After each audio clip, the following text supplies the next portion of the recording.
Hello, Tyler DeWitt here.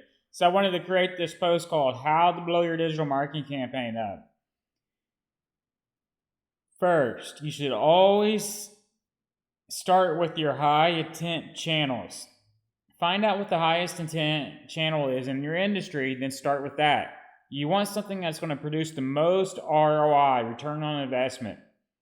A lot of times people start with Facebook. They automatically assume Facebook is going to be the highest returning channel. And that's not always the case.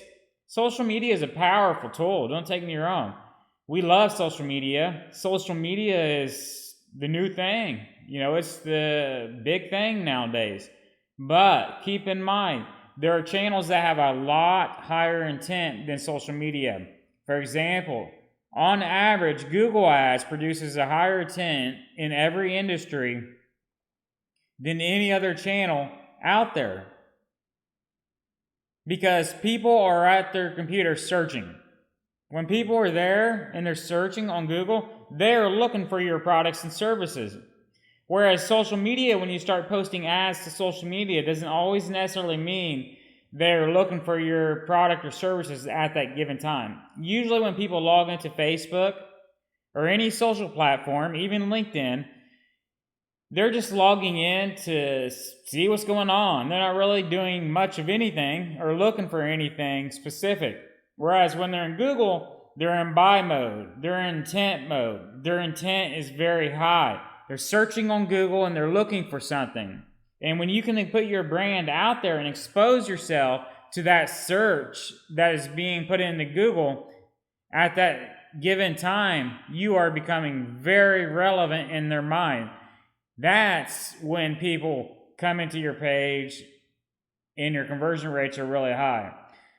Now, Facebook does work very well in some industries, depending on what it is. But usually, for Facebook ad to work based on interest targeting, you need someone influential behind your product. Your product really has to stand out. Your ads need to come out there and just grab their attention. Whereas when they're in Google, you don't really have to come out and grab their attention because they're searching for your product. A lot of the times, a big majority of the time, how companies usually set it up, even in our internal marketing, is that we target e-commerce brands shopping on Google first. Then we use Facebook as a remarketing, retargeting tool. Even Google Ads. Google Ads calls it remarketing. Facebook calls it retargeting. So, for example, you'll set up your Google Ads first, run some search ads, shopping ads, whatever it may be, and then you would retarget on Facebook.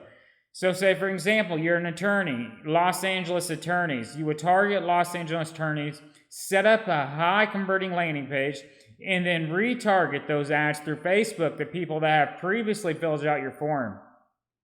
Now, keep in mind, the key metric to making Facebook convert when you're running a retargeting campaign is to usually target people that have already added to your cart or have already filled your form out. So if you're trying, for example, if you're a lead generation business, attorneys, auto car lots, accountants, people like that, they're just really in it to generate leads to get someone to fill their form out.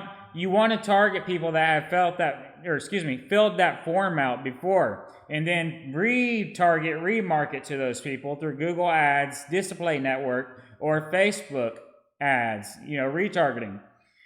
Now, if you're in e-commerce, you want to retarget to people that have added to your cart, because usually that's where the conversion's at. The conversion's going to blow up right there. You're going to see a 4x or 8x return by retargeting on Facebook or remarketing through Google to people that have already added to the cart. Now, if you just start retargeting to people that have come to your site, but they have not did anything and they just visited, you're basically just running a branding campaign. That's all you're doing. And don't expect to see any return from that. Because people that have added to the cart or filled a form out are high intent. And you always want to try to provide them with some type of discount or something that's different in your ad.